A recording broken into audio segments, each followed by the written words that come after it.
দুনিয়াতে ভাই ভাইয়ের জন্য জীবন দেয় আর কেউ দেয় না।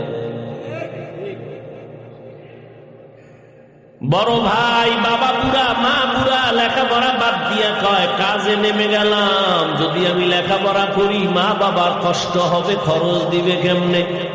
বড় ভাই বড় শিক্ষিত হওয়ার স্বপ্ন বাদ দিয়া মা বাবার খেদমতে চলে গেল কাজ করে, আর কয় আমার ছোট ভাইরে মানুষ বানাই, আমি কাজ করে করে ছোট ভাইয়ের খরচ দিব। ছোট ভাইরে কষ্ট করে করে মানুষ বানাইছি, কিন্তু বহু ছোট ভাই বড় ভাই মানুষ হইতে পারে না, শিক্ষিত না হয় ছোট ভাইরে বানাইছি। ছোট ভাই এখন চাকরি করে, বড় ভাইয়ের খবর নেয় না। নাই ঈদের সময় এখন বিয়ে করি না, কত আনন্দ, চাকরি করে টাকার অভাব নাই। একই জায়গার এক পার্শ্বে বড় ভাইয়ের ছোট একটা ভাঙা ঘর, বড় ভাইয়ের ভাঙা ঘর আর ছোট ভাইয়ের ঘরটা ছাদ দেওয়া বিল্ডিং।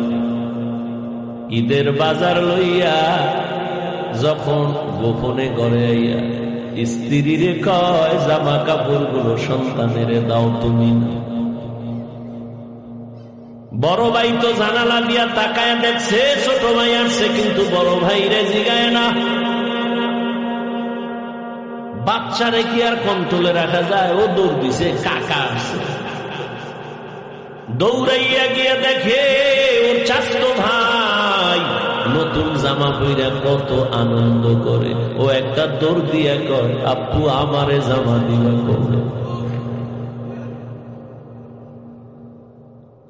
বাবা এই কথা শুই না চোখের পানি ছেড়ে কান্না করে,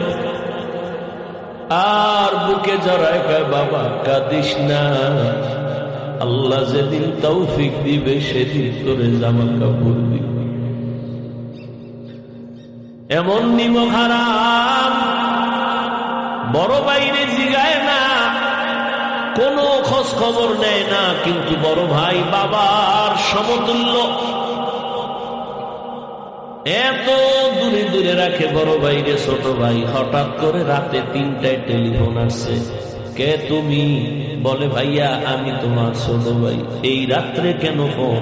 আমারে চৌরাস্তায় একদল গুন্ডারা আমারে ধরছে। বড় ভাই কাঁচা ঘুমের মধ্যে একটা লাফ দিয়ে দৌড় দিছে, আয় দাঁড়া আমি আসতেছি।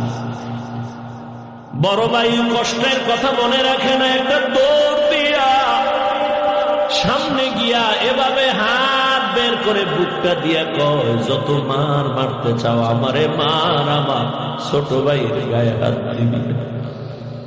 কারণ ওর প্রস্রাব আমি গায়ে লাগাইছি, ওর প্রস্রাব আমি গায়ে লাগাই ওরে বড় বানাইছি, না খাইয়া ওরে খাওয়াইছি, আমারে মার, ওরে মারবি না। তাহলে ভাই ভাইয়ের জন্য কতটা আপন আল্লাহ বুঝায় দেয়। কিয়ামতের দিন এত কলিজার আপন ভাইটাও কোনো পরিচয় দিবে না, পালাতে থাকবে। তাহলে মা বাবা তো আরো দূরে।